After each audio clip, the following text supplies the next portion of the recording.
ยามฮ้อนมันมาจังน้อยพอได้แวะมาเวียนชื่อตู้เย็นตู้ยอกพอได้กินน้ำเย็นมาชันช้าเนาะโดยอันนี้คือความคิดของบอสอนนี่ก็คืออยากให้เข้ามามีน้ำเย็นกินเวลามาพักมาพิงอยู่นี้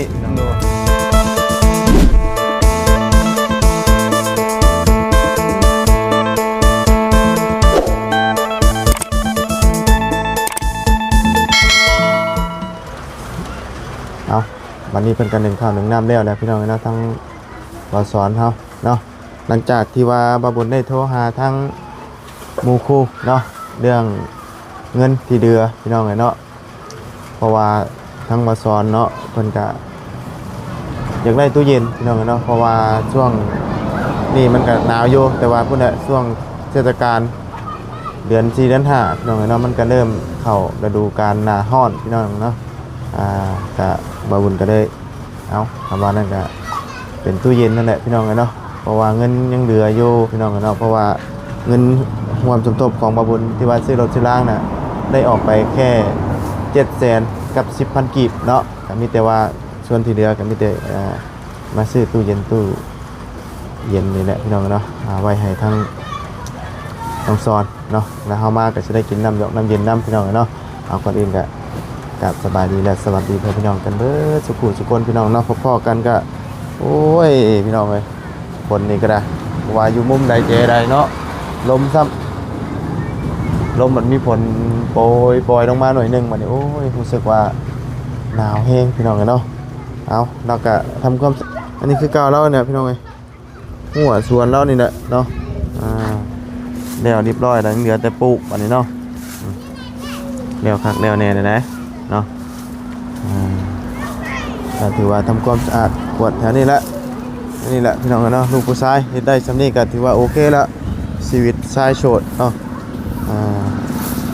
ทำนี่แหละว่าสิขอเมียให้เราก็บ่มีคนเอาเราว่าเนาะเงินเดือนสิเดือนนะยังบ่มีคนเอาเราว่าก็หยอกเราสิหรอกพี่น้องเอ้ยสบายดีเนาะสอนเนาะสรุปแล้วบ่ให้ไปขอเมียให้บ่โอ้ยสิไปขอภัยตัวฮะเอานี่ไม้ก่อนสิไปขอภัยฮะจักไปสิไปขอภัยเอาผู้ใดเล็งไว้กับผู้นั้นแล้วโอ้ยไปสิมักว่ะยังบ่มีบ่ยังบ่ได้ฮอดยามมันอ๋อเลยโยทางบ่าวบุญสารวัตรว่าทางบ้านนั่นก็ขอเมียเราเช้าอ่ะเนาะเป็นจังได๋ซั่นเอาแบบนั้นบ่โอ้ยพอแห้งระวังขอเมียกับอันว่าซื้อตู้เย็นเอาตัวใดคอยให้สบายสะดวกสบายก่อนซื้อตู้เย็นก่อนไว้ซื้อตู้เย็นบ่พอยามฮ้อนมันมาจังน้อยพอได้แวะมาเวียนชื่อตู้เย็นตู้ยอกพอได้กินน้ำเย็นมาชันช้าเนาะโดยอันนี้คือความคิดของบอสอนนี่ก็คืออยากให้เข้ามามีน้ำเย็นกินเวลามาพักมาพิงอยู่นี้พี่น้องมาส่วนมาเศร้าช่วงหน้าร้อนกับบ่มีอย่างก็มีแต่น้ำเย็นเท่านั้นพี่น้องเนาะได้สะดวกสบายคือว่าแหละเอาแต่ตัดสินใจแล้วก็คือมีแต่เอาเป็นตู้เย็นเลยพี่น้องเนาะสิมาให้ทางบอสอนเฮาเนาะเพราะว่างบซื้อรถจักรอีกก็พอเรียบร้อยแล้วซื้อเรียบร้อยแล้วพี่น้องเนาะมีแต่ว่ามื้ออื่นเนาะ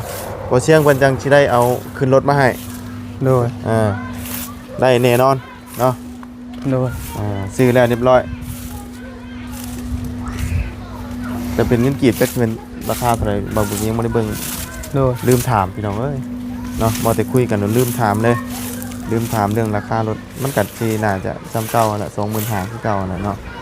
25,000เงินกีบตอนนี้ก็ถือว่าหลายเติบเลยพี่น้อง10 ปลายล้านเนาะเพราะว่าเงินกีบเดี๋ยวนี้นี่เอากีบแลกบาท5ล้านเท่ากับเงิน 7,000 บาท 7,000 บาท1เดือนนี่เนาะถูกแพงเดี๋ยวนี้นะเนาะเป็นไง1ข้าว1น้ำแล้วเรียบร้อยโดยไปนั่งอยู่ได้ไปคอกมัดนี่เนาะว่ามันคอกมัดนี่นั่งอยู่กลางพี่นะเขาฝนตกมาเป็นยังกวาดเนาะทำความสะอาด นี่เพื่อนผู้บ่าวก็สะอาดคือกันเด้อพี่น้องเนาะเพื่อนผู้บ่าวก็ถือว่าสะอาดคือกัน โดย เพื่อนบางคนโอ้บ่ได้ได้พี่น้องแต่ว่าสังเกตมันโลดพี่น้องเพื่อนทั้งนี้นี่เนาะ โดย เกี่ยงหมดเลย โดย มีแต่หมองเป็นแปลน โดย บ่มีบ่หมองกันว่าอันพวกเครือนะ โดย ส่วนหลายเพิ่นอยู่ตรุมตารางกันเนาะสอนเนาะ โดยอยู่ตรงกลางเนี่ยมันเย็น อ่า สบายเย็น เย็นสบายได้พี่น้องเลย เนาะ เนาะเอาเบิ่งนั่งก่อนนั่งอีกข้างหนึงพี่น้องเลย โดย นั่งลมเย็นๆจากบาทพี่น้องกันเนาะ โดย หนึ่งข้าวหนึ่งน้ำกันแล้วเรียบร้อย โดยเรียบร้อย เดี๋ยวแต่เนื้อกินได้ยังกิน โดย ปุ๊บ สิกินยัง ฮะ กินยังอาหารให้ทางเบาอันนั้นนะให้ ต้มมีป่ะ โดย มีอยู่กินต้มกินว่าต้มมี ยาแล้ว ฮะ ยาแล้ว กินป่ะ โดยยังอยู่มี โดน ยังประมาณ5-6ห่ออยู่ห้อครัว พ่อเราก็กินข้าวกินน้ำอยู่บ่เจ้าพ่อเจ้านี่ กินเราไปชวนเลยไปเฮ็ดชวนแล้วก็พอได้ยิงนกยิงยังเฮ็ดเวียกเฮ็ดงานไปหาของป่ากินเลย อ๋อโดน ไปแซกลับเด้ แซ่ครับ แล้วก็ห้อยใบกล้วยแล้วมันเข้ามากินนกอิหยัง หอยไว้เครือกล้วย โดย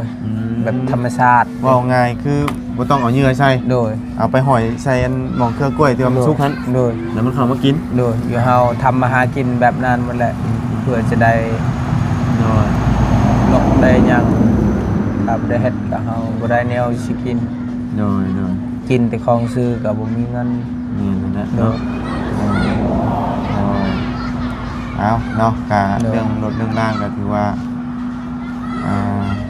ความฝันเป็นจริงเนาะ โดย เคยคิดแต่ใดมาอยู่แล้วว่าเฮาก็อยากมีคันใหม่เนาะ บ่เคยคิดเลยนะ ฮะ ว่าสิได้รถคือหมู่ คิดว่าเขาซอยเฮ็ดเฮือนเฮ็ดห้องน้ำให้ซ้ำนี้ก็ดีใจพอแห้งแล้วสุมอายมาสะพานบุญให้ข่อยก็ดีใจแล้วที่สุมอายมาแวะมาเวียนข่อยก็ดีใจแล้ว โดยแต่ว่าเรื่องว่าสิได้ใหม่นี่ก็อันว่าแบบว่าความคิดเฮามันอยากได้นี่มันก็อยากได้อยู่แล้วเนาะมันอยากได้คันใหม่เนาะ โดยอยากได้แต่เฮาบ่มีเขาคิดว่าเขาซอยๆซ้ำนี้ก็ดีใจแล้วเขาเฮ็ดเรือนเฮ็ดชานให้ข่อยเฮ็ดห้องน้ำห้องครัวดีใจหลายแล้วบ่ได้คิดว่าสิเขาสิซื้อให้รถอีก โดยโดยนี่แหละเนาะบัดนี้แหละเงินส่วนที่เหลือหลังจากที่ว่าซื้อรถซื้อรางแล้วเนาะ โดย ทางบ่สอนหรือว่าน้องสอนเนาะ โดย ว่าอยากได้ตู้เย็นเนาะ โดย ที่ว่ามันไว้แช่น้ำเย็นนั่นแหละ โดย เนาะไปแช่น้ำเย็นเพื่อทางช่วยมาเนาะ โดย ได้มากินน้ำเย็นๆเนาะ โดย ช่วงหน้าร้อนช่วงนี้ก็ยัง หน้าฝน หน้าฝนอยู่เนาะลุงเพิ่มเนาะเพิ่มโดยลุงฮัลโหลอ้าวมีสัญญาณพี่น้องเอ้ยเนาะ สัญญาณบ่แห้ง ฮัลโหล สัญญาณลมพัดแล้ว สัญญาณลมพัด โดย เออ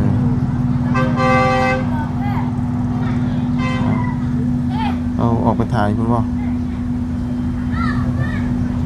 เบิ่งโดยน้องจังน้อยไปเด้อถ่าห้านเอ้ยลมดีเด้อคนไป โดย ถ่ายคลิปกับอะไรเนาะ โดย มาบุญก็ไปหาทั้งน้องไม้น้อง โด ทาย มาไปบุญก่อนพี่น้องเอ้ยคนไหนแล้วก่อนเอาไปน้องผู้นั้นก่อนเลยตรวจจัดเอ้ยเนาะ โดย นั่นแหละเนาะมีแต่ให้โอ้ญาติเลยพี่น้องให้แล้วเรื่องรถเรื่องล่างก่อนเนาะเขาจังซื้อมาตู้เย็นกับพี่น้องเอ้ย โดย เดี๋ยวไปเบิ่งก่อนตอนนี้ก็เท่ากับว่าบุญก็มีอยู่3 ล้านกับ3 ล้านเท่าไหร่ครับ3 ล้าน2แสนบ่ โดย กับ90,000เนาะ โดย 3 ล้าน2แสน90,000พี่น้องเอ้ยก็น่าจะพอดีแล้วเนาะ โดย แต่ว่าบางวันยังไม่เคยซื้อตู้เย็นเลยไปซื้อมาแต่บ้าน แต่ซื้อมาที่พุ่นมันเป็นเงินบาทก็4,000ปลายเนาะ โดย ก็สิเล่าเดียวกันแหละพี่น้องก็สิรุดลื่นกันปานใดดอกเดี๋ยวให้มันแล้วตัวนี้ก่อนเนาะสิเอารถเอาล่างมาให้เราขี่ก่อนจังว่ากันตัวนั้นเนาะ โดย ไกลจะได้ขี่รถงามเลยเนาะ โดย แต่ว่าจอดไว้นอกบ่ได้เนาะเนาะ โดย จอดไว้ใน เอาเมียนอยู่ในเฮือนนั่นนะ บ่ได้เนาะ โดย เอ้ามันขึ้นเบิ่งได้ขนาดเสาอาเจียงเนาะเราก็ยังล็อกไว้เนาะ โดย นี่นะพี่น้องเนาะ มีรถจักร รถจักรถึงแม้ว่ามันจะเป็นเก่าอยู่แต่ว่าเพิ่นก็หลักกันนะ โดย เอาไปขาย เขาหักอาสาก่อนไว้ดีไว้ก่อนจริงสบายเด้สบายใจ ของเฮาเนี่ยเฮารักษาไว้ดีที่สุดเนาะ โดย เพื่อบ่ให้มันมีการสูญเสียเนาะ โดยคือเฮือนซานเหมือนกันเฮาบ่ได้ปัดกวาดมันก็บ่สะอาด ถ้าเฮาปัดกวาดตลอดมันก็ ก็สะอาดเนาะ เป็นตาอยู่สมายแม่มาเวียนมาเข้ามาอยู่นี่มันจึงคือมันจึงงาม อันนี้นี่เกลี้ยงตลอดเลยนะพี่น้องบ่ได้มีหยังเลยเด้ โดย เกลี้ยงแบบนั้นเลยเนาะแต่ว่ายังดีแต่ว่าน้ำมันบ่เข้าเนาะช่วงฝนตกเนาะ โดย เพราะว่ามันสูงเลยเด้ โดย คือมันบ่สูงนี่บ่นั่น นี่ ปาน แห ใด ละพยานมันเจือนมัน โดย ขายมันขายยัง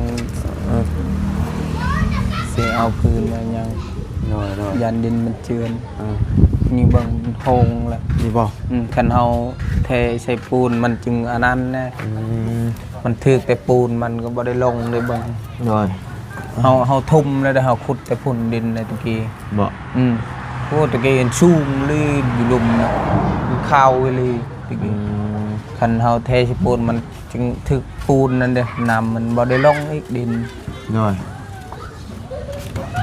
ใครมันปีนาปีในเขาซอยสำนีก็ดีใจแล้ว โดยมัน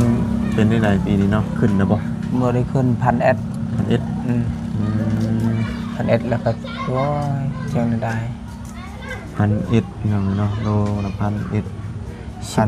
10 โตนได้11 ล้านเท่านั้นฟิชเพื่อจะได้11 โตนนะ10 โตนนั้นพอแห้ง คิดว่าเบิดส่วนสิฮอดบ่10ตัว จักสิฮอดลมบ่กินก็8 โตน8 โตน7 โตนแบบมันบ่ได้งามช่วง มันหัวมันเน่าเนาะ ดูมันตายให้มันปลูกลำตอนนั้นนะมันขี้ลายมันบริงาม โดย ก็คือตะกี้มันงามตะกี้ก็ยัง10 ล้านอยู่ เพราะว่าเขาถอนมาเลยอันหัวมันเน่าเนาะ โดย หัวมันบ่สมบูรณ์พี่น้องหัวน้อยๆใช่ไหมเนาะ โดย อันใหญ่สุดก็จะประมาณนี้เนาะ โดย หัวมันน้อยพี่น้องมันส่วนมันเน่าพร้อม โดย ฝนตกอย่างมันเน่าบ่ค่อยหัวใหญ่ปานใดจักสิได้เท่าใดรับก็ได้เนาะ โดย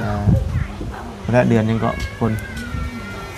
เดือน เดือน12เดือนหนึ่งและอยู่ เดือนหนึ่งเนาะ อืม ใกล้ละพาไปถึงก็คือเก่าเนาะ เนาะ มันก็สิเน่าคือเก่า โดย ก่อนบ่งามเลยเด้ โดย สิบ่ปานใดทางนั้นก็ปลูกผักปลูกหญ้าคือกันเนาะ โดยเขาปลูกเขาย้ายก่อนแล้วเขามีคงปลูกแล้วเขาปลูกก่อนเขายังบ่มี โดยมีเครื่องปลูกของทางก่อนนะเนาะ โดย โอ้ยโอ้ยล่มเลยพี่น้องเลยกล้องไป ลมแห้งว้าว ลมแห้งดีพี่น้องเลยเนาะตั้งก่อนตั้งลงก่อนโอ้นะเนาะลมเกือบเห็ดอันว่ากล้องเคยล่มพี่น้องเลยเนาะลมแห้งสีพุ่นกันลายนะช่วงนี้ โดย อันนี้นี่ลมบวกฝนน้ำเนาะ โดย ลมกับลมเนี่ยต้องเต็งไว้ก่อนเปิดเอาขาใหญ่พี่น้องขาน้อยไม่อยากนั่นปันใดไปสับเต็งไว้ก่อนต้นปตีเนาะเอาเนาะเดินการนึ่งน้ำได้เรียบร้อย โดยเรียบร้อย มีแต่ว่าคุณแม่พี่น้องไงเนาะสรุปบ่ให้คอเนาะเมียเนาะ อยากได้อยู่แต่ให้สมายมาแวะเวียนมัน โอ้อยากได้เมียก็อยากได้อยู่ อยากได้ก็บ่มีคนมักสมายมาแวะเวียนนี่พอได้กินน้ำกินได้แน่มีน้ำเย็นกิน เลย หน่อยมันก็มาเริ่มสิฮอนแล้ว บ่กี่เดือนอีกได้เนาะ โดยกี่เดือนแล้ว หม มั ด นก็เศร้าหนาวนะ หมดเดือนนี้ก็หน้าเทศกาลหน้างานนี่ก็หลายเลยพี่น้องเนาะมีแต่งานเทศกาลต้องงานหลายพี่น้องถ้าเดียวเนาะ โดย ปีหนึ่งนี่แป๊บเดียวไปแล้วอาจารย์หนาวป่ะ ยกินข้าวบ่ข้าวหาเด้อบ่หาหันเด้อกินบ่ซอน กินรถ บ่อยากบ่ โดยพอไปพอเมื่อเด้อไอเด้อ ย่อยเนาะเพราะว่าผู้ใดอยากนอนเพื่อนบ่ซอนก็นอนได้พี่น้องเป็นจังได๋บ่เพิ่งนอนเชียงกลบ่เชียงดังบ่ เสียงดัง ดังบ่ โดย บ่เอาอันนั่นบีบผู้ดังได้ไว้พี่น้อง ด้วยใครสิบีบหูหมูก็หายใจบ่ออกมันตายเลยหายใจบ่ออกยอกกันอย่างหมูนอนก็ได้นอนเสียงดังนอน ดังยามันบ่ คนเฮามันต้องมีอยู่แล้วเสียงดังนัดให้เฮาเว้ายังเสียงดังให้เขาได้ยิน กันบ่บากบ่เว้ามันงองแล้วงอแล้วจักสิเว้าน่ะได้ชามันชาคเมนอีกงอตาย เลย เขาเว้ามันยังง่ายเด้รู้จัก เนาะช่วงนี้ก็ถือว่ายังบ่ได้มีแนวเฮ็ดเนาะสอนเนาะ เด้อ ป่วยก็บ่เป็นราคาคือเก่า คิดว่าสิก้นมันมื้อนี้แต่เราบอกว่ายังอยู่ยังข่าวอยากหางาน คนตัวใด ก้นมันเข้าอยู่พุ่นเงินพุ่น เพิ่นน่ะหาแฮงนี่บ่ โดยเอาแห่งกันยังบ่ คือสมมุติว่าสวนเพิ่นใหญ่นี่3มื้อเขาก็ต้องไป3มื้อบ่ ไปแล้ว จนเท่าแล้ว โดยเพราะว่าเอาแห่งกัน เอาแฮงเนาะคือว่าเอาแฮงนี่ของเพิ่นหลายจังได๋เฮาก็ต้องได้ไป โดยเพิ่นก็บ่แม่นว่าสิให้ไปน้อยเพิ่นให้ไปหลายคนให้แล้วไวๆมันเรามันช่องมือเราก็ลบอีกบัดนี้แบบมันลงเด้ลงเลิศราคากันนั้นมันมากมันนะมันเริ่มสิงอดอีก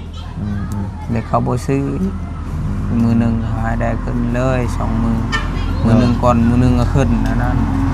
เขาบ่ให้หมู่ลำบากกินข้าวกินน้ำมันสิสบายเฮ็ดเวียกเฮ็ดงานก็คือการเฮาเฮ็ดดีเฮาได้ดีไว้กันเฮาเฮ็ดบ่ดีเอ้ยกกแกกหมู่ก็บ่อยากสิชวนปานใดเฮาดังนั้นกันเฮาเฮ็ดบ่ดี เนาะ เฮ็ดดีเอ้ยชวนเจ้าอยากให้ไปดีบัดชวนค่อยจะเฮ็ดกกแกกเขาก็หมู่เขาก็บ่มัก เนาะ เฮาก็บ่มักคือกันบ่แม่นว่าหมู่ดอกบ่มักมันเฮ็ดบ่ได้ดีม่วนเด้ไปใส่มาใส่มันจึงม่วนเอาเฮ็ดเรื่องงานมีหมู่คู่ เนาะอันตรายพี่น้องเนาะรถแล่นมื้อนี้ก็ยังคนชนคนตายจากบ้านห้วยรั่วว่ะคนตายพี่น้องนะเพราะมันเป็นชุมชนหมู่บ้านเลยส่วนหลายย่านเล็กน้อยเนาะเล็กน้อยกับรถจักร รถเวียด รถเบียดมัน เวียดเตาเวียด เบียดนี่กับรถจักรเนาะ เวียดรถจักรรถใหญ่ เบิ่งกับมันแซงกัน โดย รถใหญ่แซงรถใหญ่นี่ว่ามันเบียดเอาดีนะเบียดตกคลองแล้วนะ โดย แลนป้าต้องเนาะมันรถ18ล้อนี่มันแซงกันนี่ป้าต้องตู้เทรนเนอร์พี่น้องแล้วมันแลนแกงลบบุ้มเลยเนาะ โดย อันเพิ่นเอาขึ้นเมื่อวานวันแกงจอง โดย พอดีหลายชั่วโมงก็เอารถเคนมาอยู่ขึ้นเนี่ย โดย เนาะเอาบ่ไปกินข้าวนํบ่ อย่าละให้สบายเป็นรถเคยกินนี่แล้วกับคายไก่ ย่อยนะ กิ เนาะ นแต่คายไก่มีซาวกับเปล่าเคยลา ย่อยกินเรียบร้อยเนาะ โดย เอามีแต่ว่ามื้ออื่นพอเสียงเดินทางมาเอารถจักรมามอบให้ไว้ที่ไปเวียกไปงานเนาะทุกอย่างกันน่ะพี่น้องเลยเนาะแต่ว่าคันเก่านี่เฮาก็ต้องเอาสู่กับสวนกล้วยสวนมันเนาะ โดย เพราะว่ามันเป็นรถที่ว่าขึ้นภูขึ้นเขาตัวนี้ โด ตัวย ไม้นี่ก็เข้าไปใส่มันก็สิมีความปลอดภัยในก็คือรถมีหุงมีตาอย่างเนาะ โดย ไฟถ่ายอย่างนี้เพราะว่าที่รถจักรพี่น้องเนาะบ่มีไฟถ่ายนี่คนอยู่ข้างหลังมันบ่เห็นนะ โดย เฮาบ้านเฮามันก็คือว่าเนี่ยมันบ่ได้มีไฟเด้ โดย มันต้องใส่ไฟสูงอย่างเดียวถ้าว่า โดย ไฟต่ำมันบ่อยากเห็น โดย เนาะ โดย ใส่ไฟสูงอย่างเดียวถ้าไฟสูงมันเห็นไกลอยู่ โดย ก็คือไฟต่ำนี่เห็นจ้อๆสิบางเทื่อกระเฮิมน่ะเอาบ่ได้นะกระเฮิมนี่คือมันขมังเนาะ โดย ขมังเป็นที่จ้อได้ล่ะเนาะ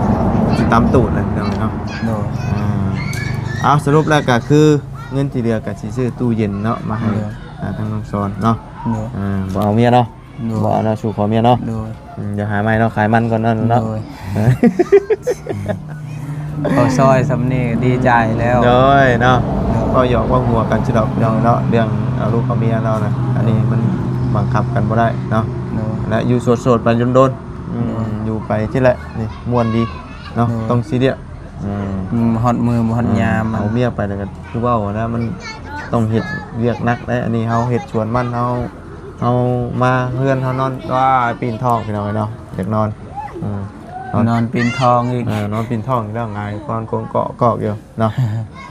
สบาย โดย อยู่น้ำบ่เฒ่าบ่ได้ได้ โดย กินข้าวคำใหญ่ก็บ่ได้เด้ โดย กินข้าวคำใหญ่จัง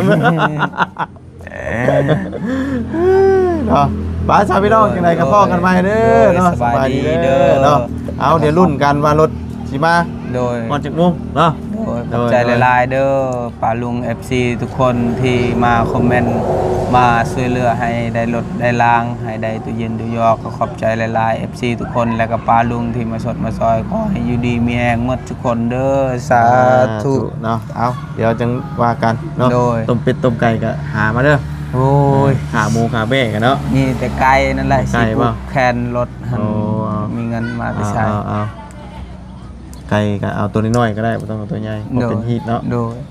หาหลักเอาแค่นี้แหละไก่นะ โดยเขาให้แหละโดนกันตลกเลยไกลเขาเลี้ยง เอ้ยบ่ได้สิไปเฮ็ดอีนี่เนาะ โดย คำ บ้า ว่ามันมากก็เอามาเบ็ดเด้อโยนไปใส่ข้าวแล้วก็ดึงมาเลย โอ้ยบ่มีหิดมีคลองอีกแล้วนั่น มี น่ะ บ่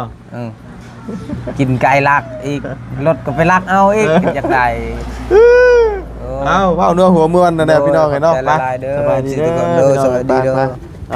อาโอ้ยเอาพี่น้องเอ้ย